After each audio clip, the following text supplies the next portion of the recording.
wa ashabihi ajma'in wa man tabi'ahum bi ihsanin ila yaumiddin.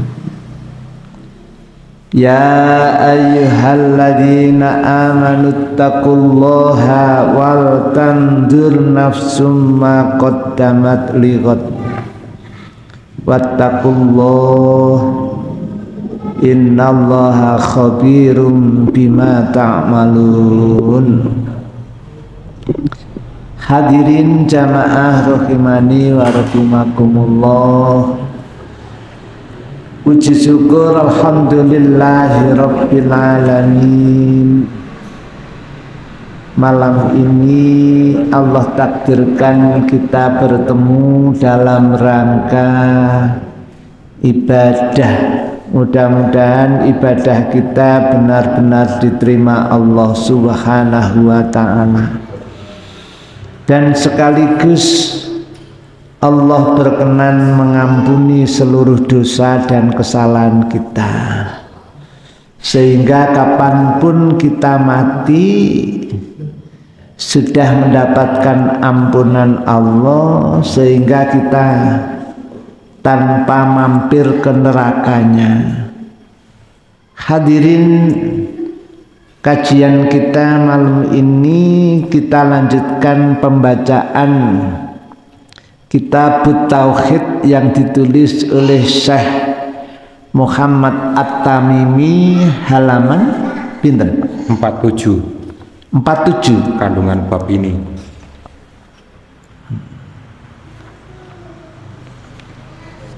Kandungan bab, monggo dibaca kandungan bab.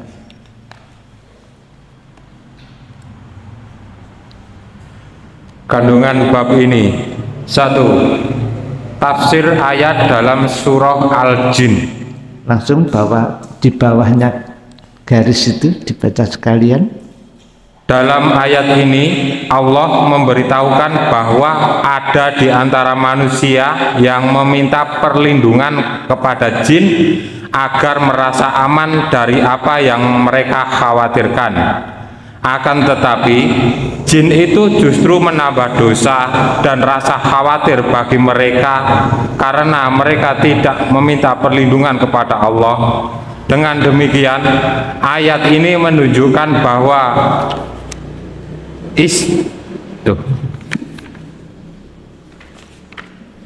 isti'adzah, meminta perlindungan kepada selain Allah, adalah termasuk syirik dan terlarang. Iya, sama dengan minta perlindungan kepada danyang kang bau rekso. Itu berarti minta berlindungnya bukan kepada Allah, tapi ya kepada danyang. Maka di sini dijelaskan termasuk syirik, otomatis terlarang. 2.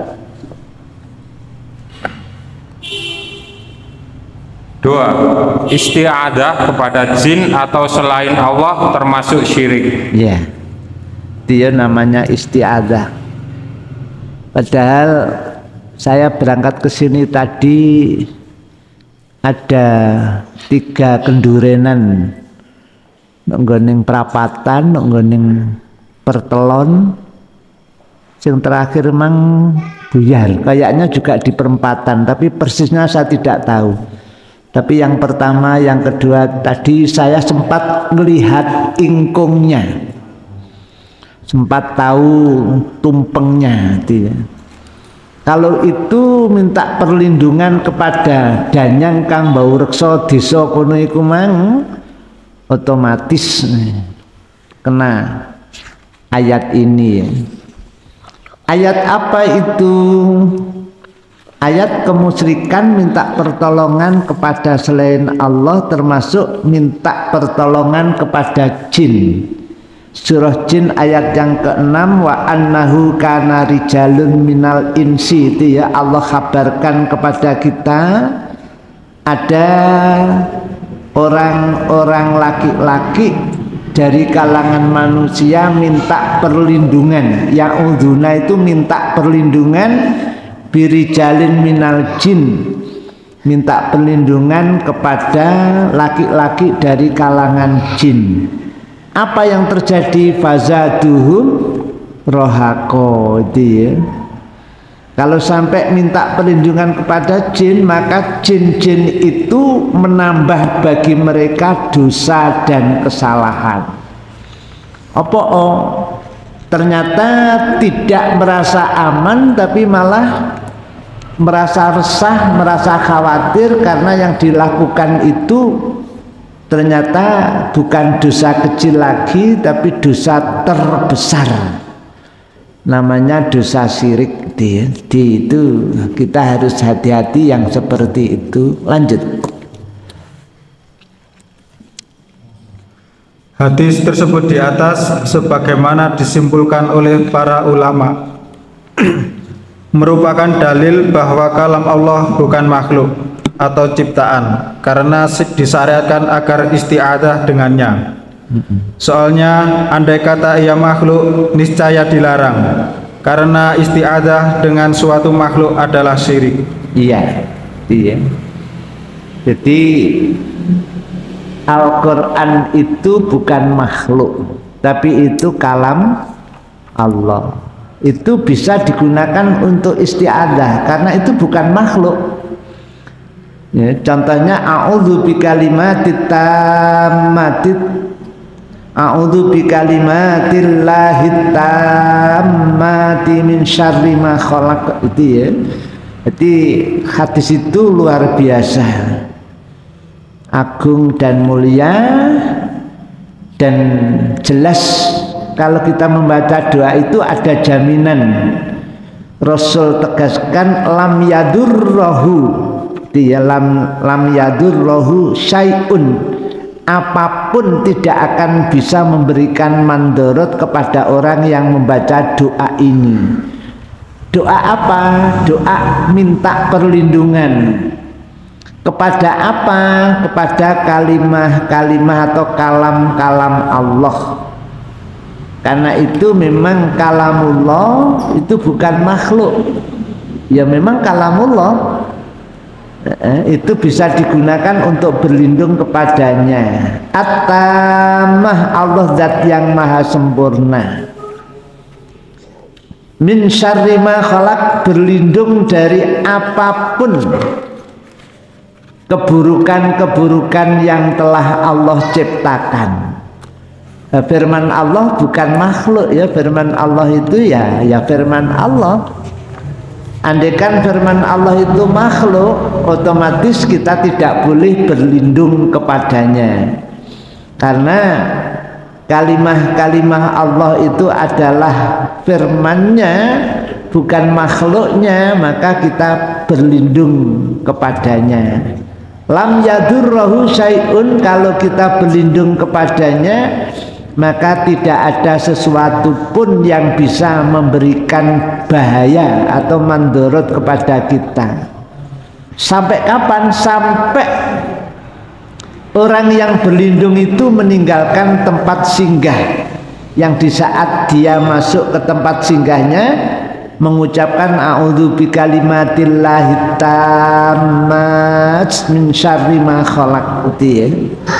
Itu penting sekali doa ini, dan memang doa itu doa agung yang langsung Rasul contohkan atau Rasul perintahkan agar setiap kali kita akan menempati tempat tinggal baru ataupun singgah sementara, mungkin kita saat bepergian jauh, kemudian kita harus bermalam di losmen atau di hotel atau di rumah teman atau di rumah saudara atau di rumah panitia, maka doa itu tadi mudah-mudahan kita tidak lupa ya, karena doa yang agung ya, a'udzu bikalimatillahi tammati min syarri ma khalaq, itu penting sekali ya.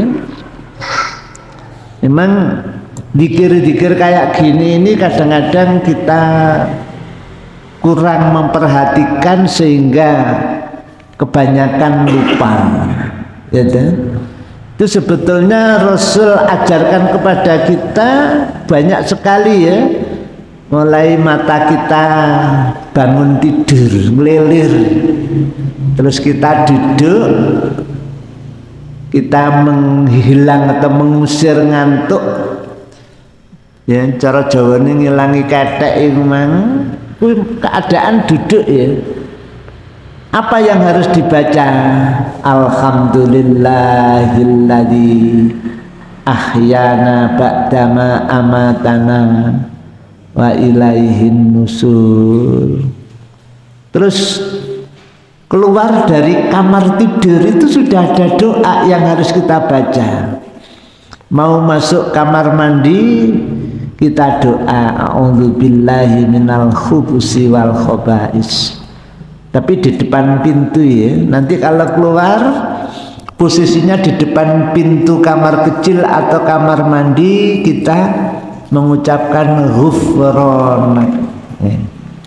Kita ganti pakaian, ada doa yang harus kita baca. Jangan lupa kalau pakai pakaian itu kanan dulu, kemudian kiri. Saat nyopot kiri dulu baru kanan, demikian pula sandal. Dan itu semuanya ada zikir, ada doa yang kita baca.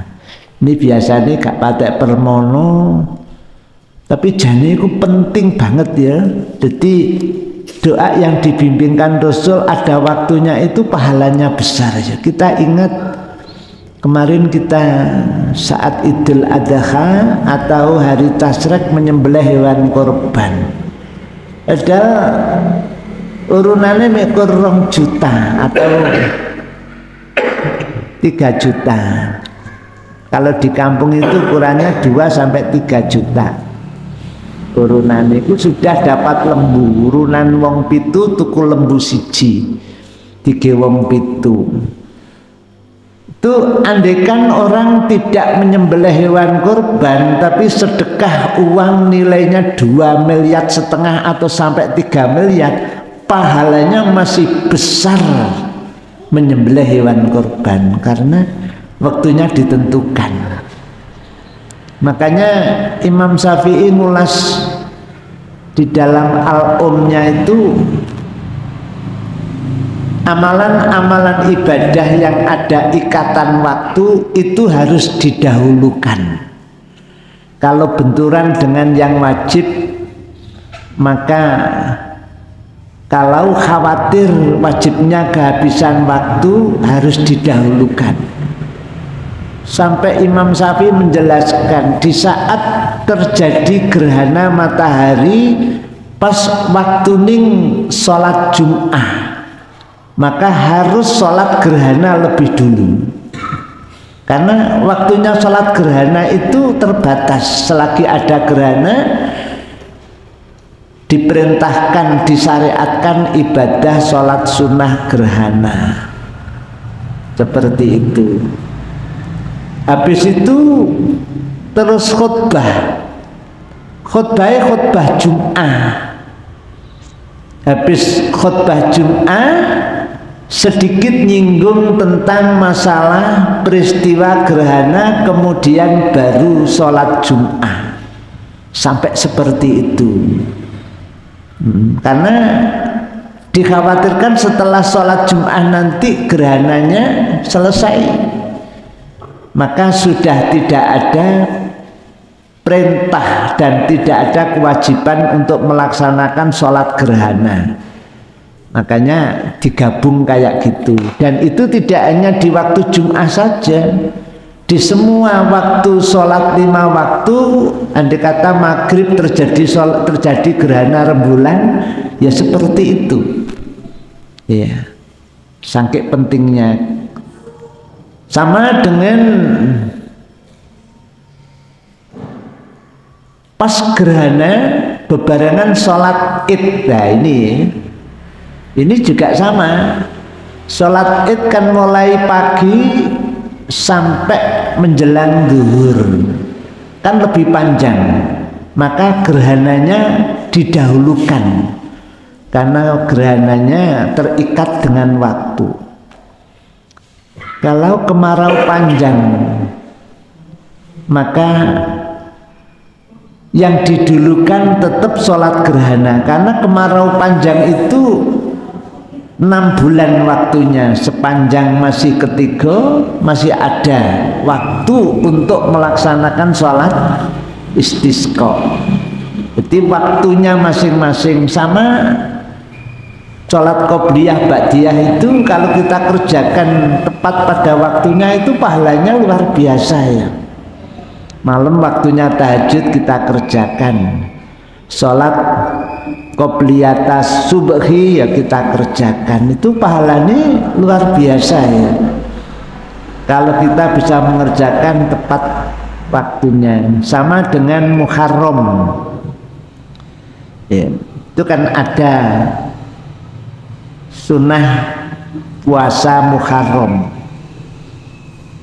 Walaupun Nabi belum pernah mencontohkan puasa tanggal 9, istilahnya poso Tasu'a, tapi Nabi sudah bersabda waktu melaksanakan puasa tanggal 10 Muharram. Nabi kan bersabda, jika nanti usiaku nyampe tahun depan menangi Muharram, maka aku akan puasa dari tanggal 9 kemudian tanggal 10. Walaupun Nabi ternyata belum sampai Muharram meninggal kan, jadi Nabi belum melakukan, tapi kita disunahkan tanggal 9 puasa karena sabda Nabi itu. Jadi yang usianya menjumpai tanggal 9 Muharram disunahkan puasa sunnah. Tuh, jadi waktu-waktu ibadah yang ada kaitannya. Di sini tadi Allah firmankan, wala tad'u min dunillahi la yanfa'uka wala yadurruka fa in fa'alta fa innaka idam minadh-dhalimin. Ini istighosah ya. 4 sekarang ya. Monggo 4. Keutamaan doa ini meskipun ringkas. Iya, keutamaan doa ini meskipun ringkas. Jadi utama banget loh ya doa ini, cuman kita kadang-kadang lupa itu ya. Masuk hotel, masuk losmen, ini kadang-kadang mampir nanggone omahe konco, omahe dulur, singgah di situ, kadang-kadang gak baca doa ini. Sekarang kita sudah sama-sama tahu doanya apa tadi? A'udzu bikalimatillahi tammah min syarri ma khalaq, itu ya.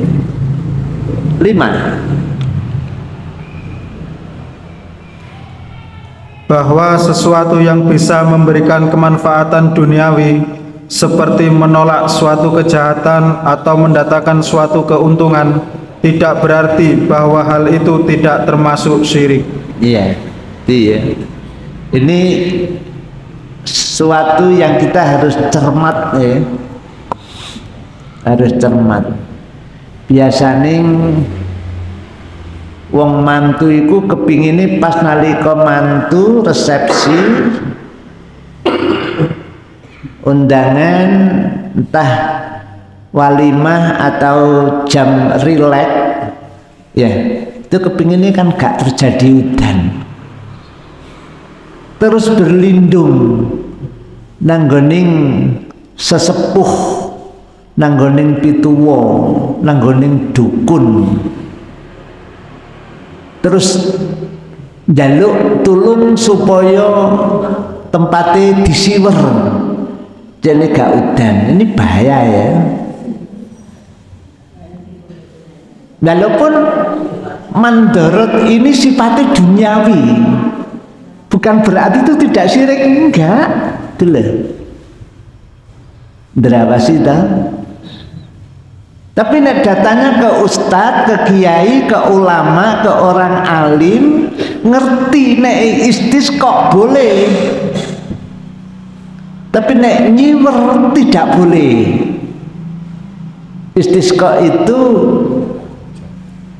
sholat, kemudian khutbah dan berdoa untuk dipindahkan hujan. Padha ta karo bahasane karo nyiwer.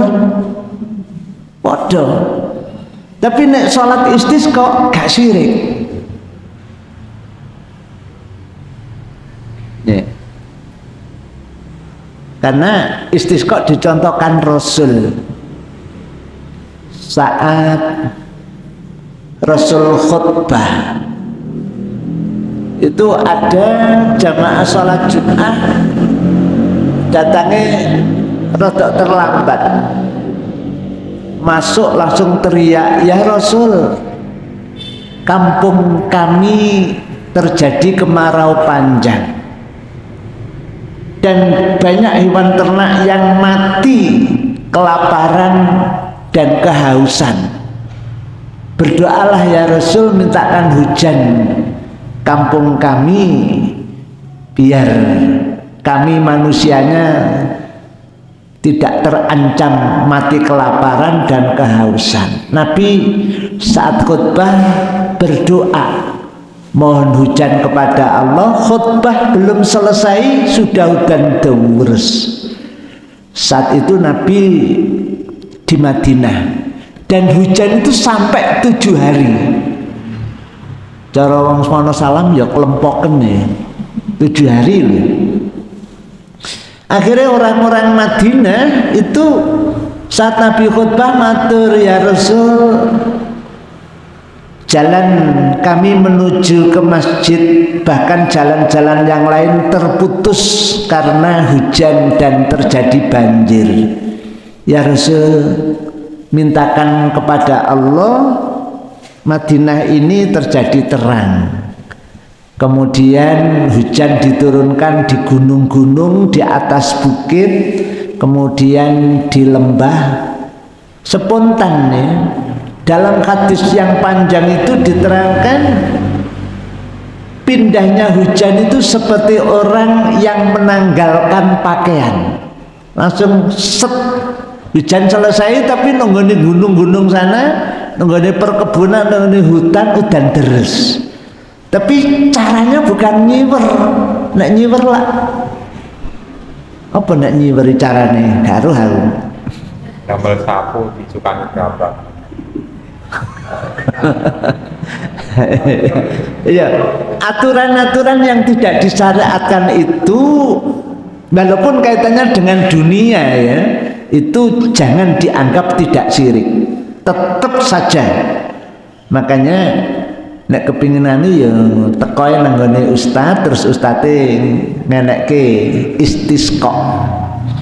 Istisqa itu tidak sholat kan nggak apa-apa kan. Nabi saat itu kan waktu khutbah Jum'ah, waktu khutbah Jum'ah terus langsung berdoa, doanya istisqa, minta hujan.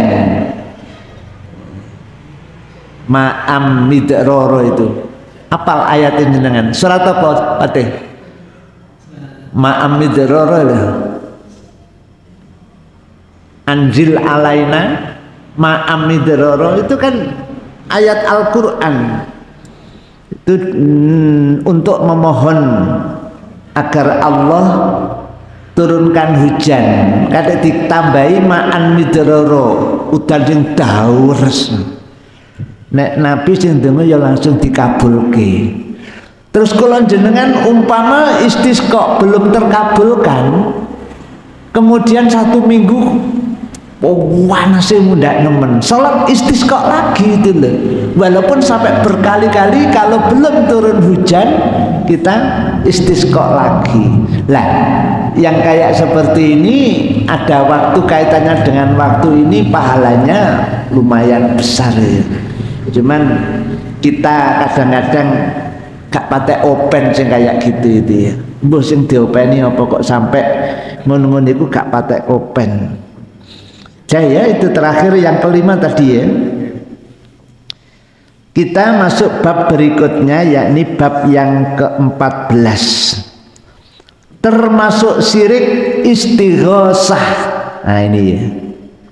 Istighosah itu berdoa mohon pertolongan, sama dengan minta syafaat.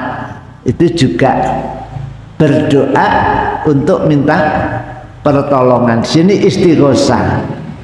Oleh beliau Syekh Muhammad At-Tamimi dikasih atau, berarti ini kata pilihan ya. Istighosah atau doa kepada selain Allah. Jadi istighosah itu kalau dialamatkan yang selain Allah syirik. Sama dengan istighosah mudah-mudahan desa Wonosalam diparingi aman karo Mbah Danyang sing bau reksa, ini syirik ini lho ya. Kandhane kok nek Wonosalam mengaku garuh mbuh ingkungane nek endi garuh aku. Tapi nek jarak mang aku roh. Telon Sumber. Gone Plumpung ya roh. Gone Plumpung sing kulon mang ya. Pertigaan pasar itu ya ada. Iya. Ingkunge ketok. Iya, wong jenenge ingkung ya mekungkung nang gone ambenge iku memang kelihatan. Itu kalau mintanya kepada yang selain Allah ya syirik kayak gitu itu. Ini babnya kita baca. Kemudian Allah firmankan di dalam surah Yunus ayat yang ke-106, a'udzubillahi minasyaitonirrajim, wala tad'u min dunillahi ma la yanfa'uka wala yadurruka fa in fa'alta fa innaka idzam minadh-dhalimin. Jelas ya, Allah nyatakan minadh-dhalimin. Wala tad'u lan ojo ndonga sira, ojo njaluk nira min dunillahi saking sakliyaning Allah, ma ing apa wae, entah minta kepada malaikat sekalipun, kepada jin, kepada danyang, pokok mintanya kepada yang selain Allah.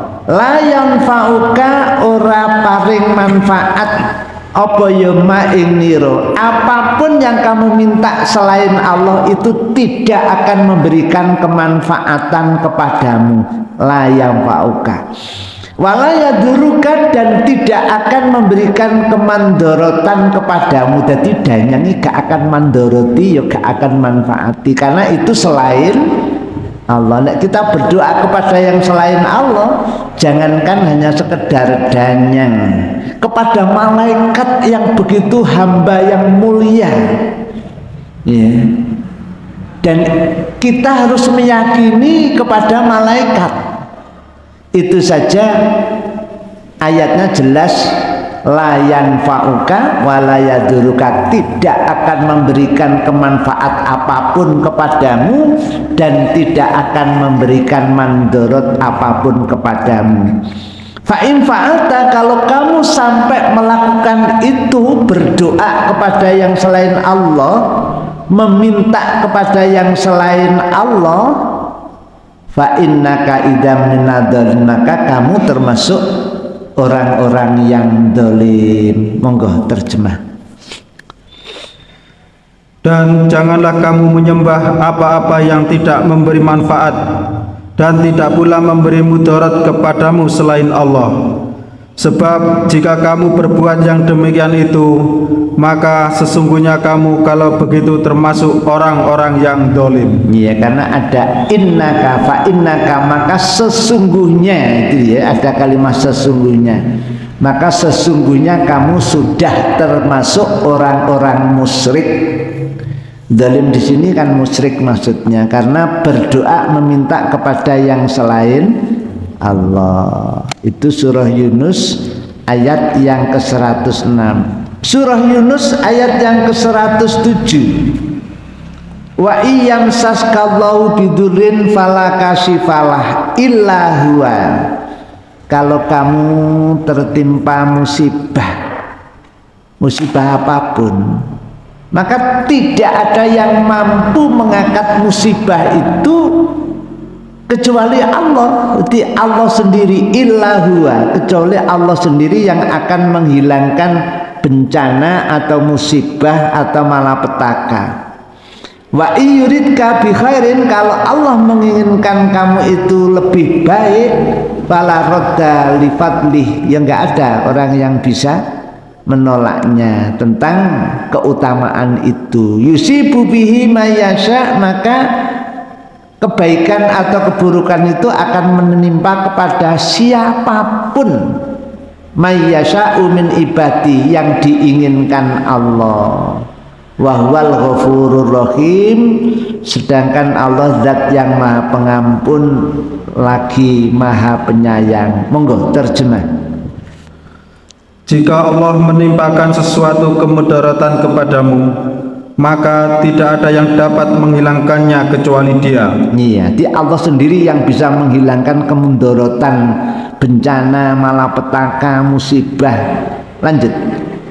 Dan jika Allah menghendaki kebaikan bagi kamu, maka tak ada yang dapat menolak karunia-Nya. Iya, kayak gitu ya, Nek. Allah sudah menginginkan kebaikan kepada kita, tidak akan bisa seorang dukun yang sekti mandraguna sekalipun tidak akan bisa menolak itu ya. Wong kula nek saya sehat masih disantet ya gak mempan.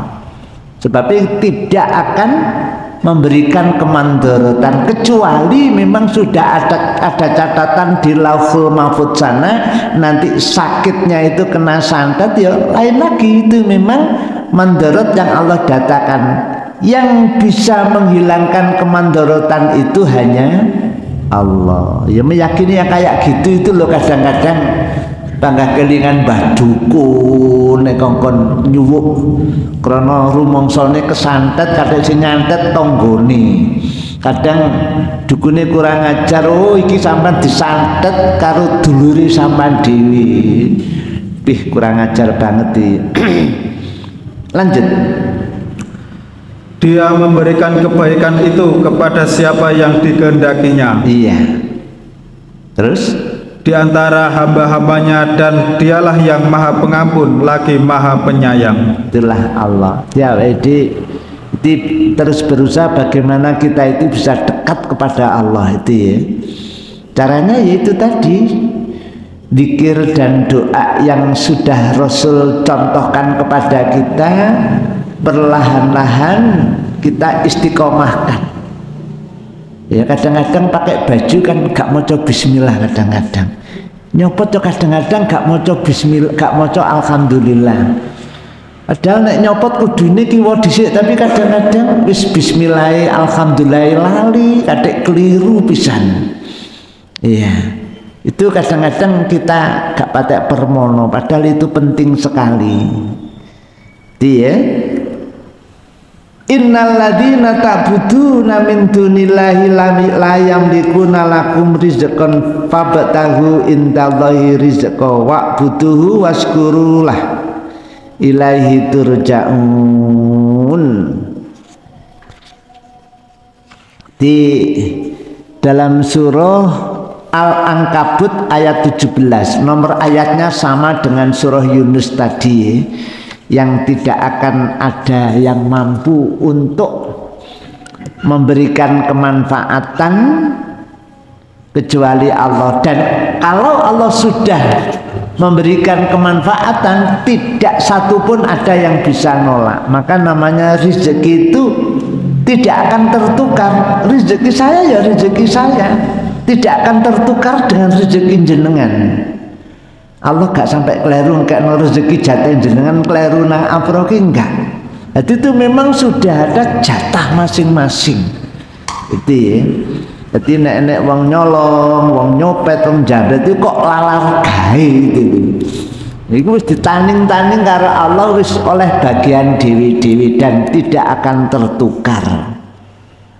Makanya dialognya Imam Syafi'i dengan gurunya Imam Malik itu kan luar biasa ya. Imam Malik memberikan fatwa rezeki siapapun itu sudah dijatah sama Allah. Cara kasarannya Allah terlanjur nyuwek cangkeme menungso, ikut tanggung jawab memberikan rezeki. Jadi nek wis tawakal iku sudah. Andai kan gak usah sibuk golek rono golek rene, sudah Allah datangkan rezeki itu. Imam Syafi'i punya pendapat sendiri, dan ini kayaknya pendapatnya Imam Syafi'i yang kemudian didukung oleh para ulama-ulama, sampai yang menulis kitab Minhajul Muslim ini juga pendapatnya sama dengan Imam Syafi'i. Kalau tawakal saja tanpa usaha itu maksiat dan berdosa, maka harus segera bertaubat dengan kemaksiatan dan kedurhakaannya itu. Nek hanya tawakal tok gak usaha tok gak ono tawakali, itu syirik. Imam Syafi'i di samping usaha, tawakal dan usaha. Itu sebelum berangkat usaha itu tawakal dulu. Mulakno nek arep metu teko omah bismillahi tawakkaltu ala Allah. Usahanya gimana? La haula wala quwwata illa billah. Tidak ada daya dan upaya kecuali hanya daya dan upayanya Allah. Illa billah. Dia. Kemudian Imam Syafi'i saat itu keluar dari pesantrennya Imam Malik, tapi bukan keluar cabut pulang enggak ya, melaku-melaku delalah ono wong panen anggur, ono wong panen kurma. Wong Imam Syafi'i orang yang sangat terkenal walaupun saat itu masih santrinya, masih mondok di Imam Malik, belum nikah, masih mondok. Tapi seringkali membuat fatwa beda dengan Imam Malik. Imam Malik sangat menghargai fatwa yang dibuat oleh Imam Asy-Syafi'i. Imam Syafi'i punya fatwa tawakal harus dibarengi usaha. Kalau hanya tawakal saja berdosa dan durhaka, segera bertaubat dari keduanya. Usaha saja tidak ada tawakalnya, itu syirik. Mari ngono, mari ngewangi ngunduh kurma, ngunduh anggur, mulai digawani kurma anggur itu jumlahnya banyak, dipilihno karo petani kurma, petani anggur sing bagus-bagus. Wong kealimannya Imam Syafi'i sebelum berangkat ke pondok itu sudah alim banget ya. Di Makkah itu oleh Syekh Az-Zanji itu sudah diangkat sebagai mufti Makkah. Tapi dia malah berangkat nanggoning pondok. Itu alimnya alim tenanan, gak alim-aliman, gak alim betul itu ya. Terus mulai menghadap Imam Malik, membawa kurma bagus-bagus, anggur ya bagus-bagus. Imam Syafi'i sebetulnya mendebat pendapatnya, membantah pendapatnya guru namanya Imam Malik tadi. Ya Syekh, alhamdulillah tadi di samping saya tawakal, saya usaha, sehingga si pemilik kebun kurma dan anggur ngasih buah ke saya yang bagus-bagus, dan ini sebagian saya hadiahkan kepada jenengan. Dengan usaha saya maka Allah memberikan kurma, memberikan anggur. Imam Malik menjawab, iya aku mang ya tawakal tok, kurmane ditekakno Allah nang aku liwat awakmu. Gimana? Ya?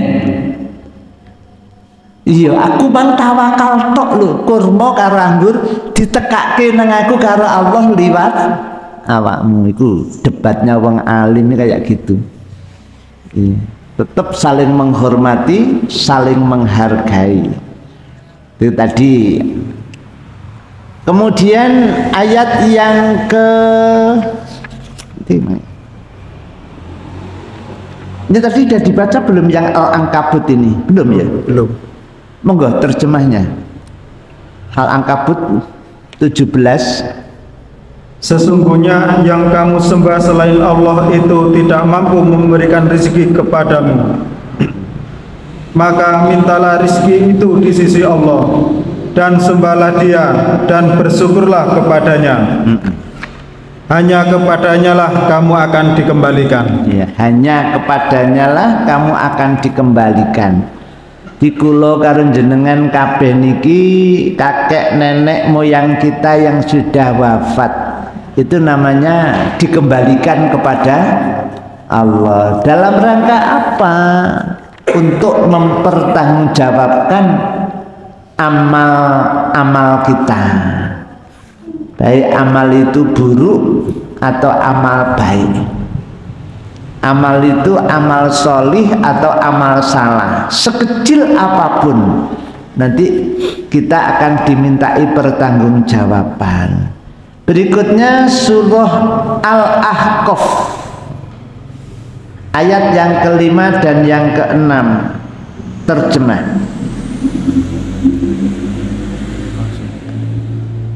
Dan siapakah yang lebih sesat daripada orang yang menyembah sembahan-sembahan selain Allah yang tiada dapat memperkenankan doanya sampai hari kiamat, dan mereka lalai dari memperhatikan doa mereka. Dan apabila manusia dikumpulkan pada hari kiamat, niscaya sembahan-sembahan itu menjadi musuh mereka, dan mengingkari pemujaan-pemujaan mereka. Sunnah nunggu akhirat kayak gitu ya. Orang yang menyembah kepada yang selain Allah itu justru besok musuhan, perang melawan apa-apa yang disembahnya saat di dunia. Itu kata Allah ya, wa idza khusiran nasu kanu lahum a'da'a. Itu ya, a'da ini adalah permusuhan, jadi musuh. Apapun yang kita sembah. Itu kadang minta dilancarno rezekine tapi teko nang dukun. Ya itu bahaya itu ya. So itu bermusuhan. Bahkan wa kanu bi ibadatihim kafirin. Semua yang disembah selain Allah, yang dimintai, yang diistighosai kepada yang selain Allah, maka semuanya itu akan mengingkarinya kepada yang menyembahnya. Karena yang disembah pun juga harus mempertanggungjawabkan dirinya sampai membiarkan disembah dengan manusia atau dengan jin, maka dia harus mempertanggungjawabkan. Maka dia pun akan mengingkari kepada siapapun yang menyembahnya. Satu ayat lagi, ayat yang ke-62 surah An-Naml. Monggo. Atau siapakah yang memperkenankan doa orang yang dalam kesulitan apabila ia berdoa kepadanya, dan yang menghilangkan kesusahan, dan yang menjadikan kamu manusia sebagai khalifah di bumi? Apakah di samping Allah ada Tuhan yang lain? Amat sedikitlah kamu mengingatinya. Iya, dia. Di Allah bertanya, "Ailahum ma'allah?" Itu ya. Pertanyaan adalah, apakah di samping Allah ada Tuhan? Enggak ada loh ya. Makanya Allah tanyakan seperti itu, "Ailahum ma'allah?" Apakah ada Tuhan yang selain Allah? Ya jelas enggak ada. Terus Allah nyatakan menutup akhir surah An-Naml ini dengan firman-Nya, qalilam ma tadzakkarun, amat sedikitlah kamu mengingatinya. Ya, sedikit. Jadi wong sing zikir itu sedikit, wong sing eling itu sedikit. Kalau memang tidak ada sesembahan yang selain Allah. Lho ngono iku lho sedidik banget wong sing eling karo tidak ada sesembahan selain Allah. Dilanjut sedikit nanti di kandungan bab ini pertemuan yang akan datang. Monggo. At-Tabrani dengan menyebutkan sanadnya meriwayatkan bahwa pernah terjadi pada zaman Nabi Shallallahu Alaihi Wasallam ada seorang munafik yang selalu mengganggu orang-orang mukmin. Maka berkatalah salah seorang di antara mereka, marilah kita bersama-sama istighosah kepada Rasulullah Shallallahu Alaihi Wasallam supaya dihindarkan dari tindakan buruk orang munafik ini. Ketika itu bersabdalah Nabi, sesungguhnya tidak boleh istighosah kepadaku, tetapi istighosah itu seharusnya hanya kepada Allah saja. Innahu temen seduning kelakuan la yustaghotsu ora kena istighosah minta pertolongan bi kelawan ingsun, kata Rasul, tidak boleh beristighosah kepadaku, tidak boleh minta pertolongan kepadaku. Wa innama yustaghotsu billah, dan sesungguhnya istighosah itu hanya kepada Allah. Iya. Itu Rasul langsung loh ya. Maka umpama nunggone Wonosalam ono wali sekalipun ya, terus orang datang kepada si Mbah Wali itu, Mbah Sunan itu beristighosah, doa meminta, itu masih hidup, tidak boleh. Rasul itu masih hidup loh ya, saat dimintai pertolongan itu masih hidup. Tapi Rasul jawabannya, kamu jangan beristighosah kepadaku, tapi istighosah itu hanya kepada Allah saja. Itu ya. Apa meneh minta kepada wali, waline wis mati, istighosah nang wali, waline wis mati, waline seurip saja. Kira-kira waliku dibanding karo sahabat, kira-kira karomahnya itu banyak para sahabat ya. Jadi kayak umpama dibolehkan istighosah nang nggoning wali, kira-kira masih afdal beristighosah nang sahabat. Karena keabdalannya sahabat itu disebutkan Allah luar biasa di dalam Al-Quran.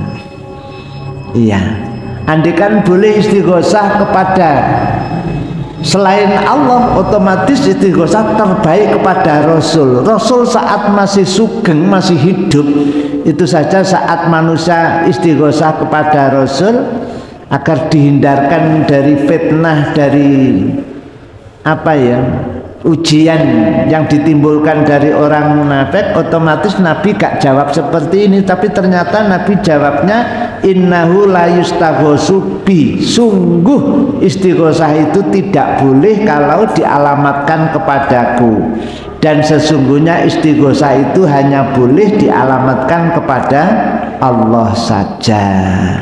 Gimana? Waktunya habis.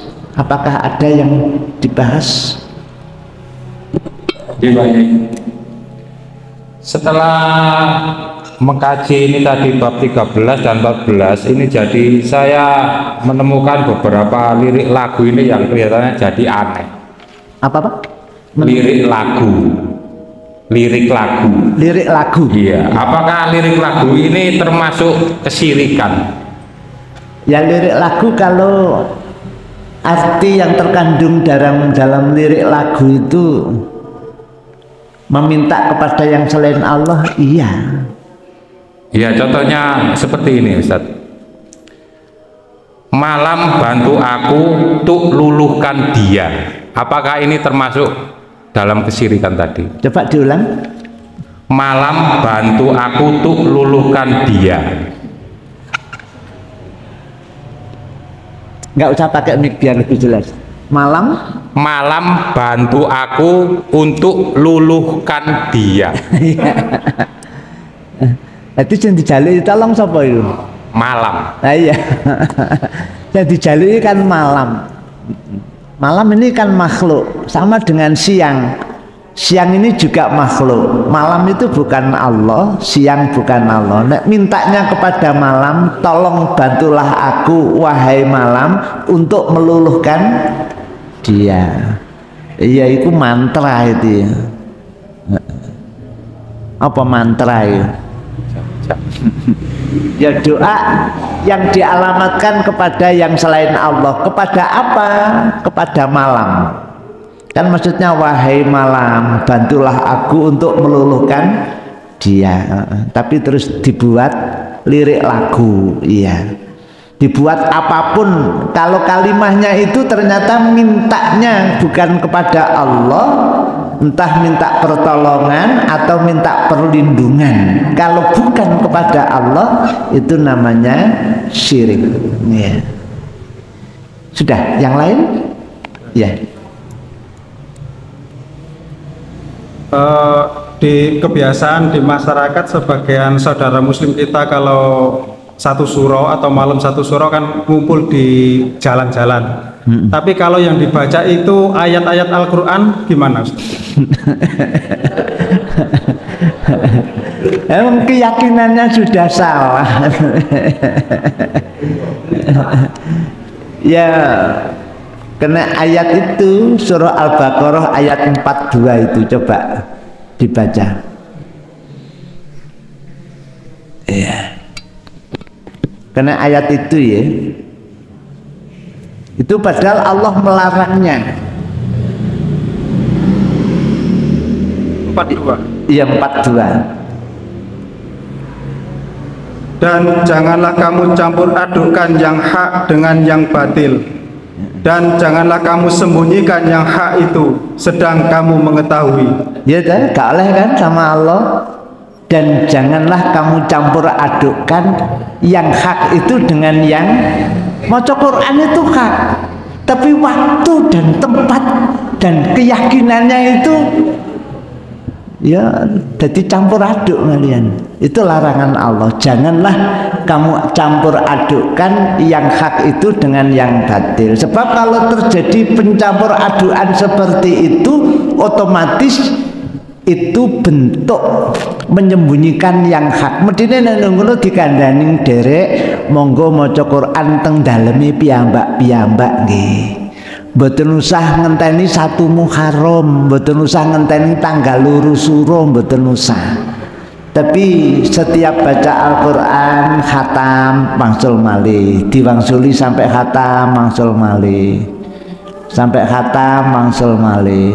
Kula mboten maca Quran kok kula maca tahlil. Ya malah ana resiku maneh. Sing nyusun tahlil niku biyen nabi apa sapa? Ah, kena maneh malahan. Padahal namanya amalan ibadah ini harus ada contoh. Lah iku contoh dari siapa? Padahal syahadatmu asyhadu alla ilaha illallah wa asyhadu anna muhammadar, yakin bahwa Allah zat yang maha membuat syariat, Rasul ditugaskan untuk mencontohkan. Terus nabimu sopo, syahadatmu piye, mu ndak dawa masalahe. Sing penak nek seruh contoh teko nabi dilakoni, nek gak nek contone wis gak usah neko-neko. Apa neko-neko gak usah aneh-aneh, gak usah lalar gai, apa lalar gai. Wong Jawa bahasane pancen akeh. Insyaallah seperti ini dulu sedikit yang kita baca tadi sesuai dengan temanya, yakni istighosah. Mudah-mudahan kita diberi tambahan ilmu yang manfaat maslahah fid dunya wal akhirah. Subhanakallahumma bihamdika asyhadu alla ilaha illa anta astaghfiruka wa atubu ilaik. Mohon maaf. Assalamualaikum warahmatullahi wabarakatuh. Waalaikumsalam warahmatullahi wabarakatuh.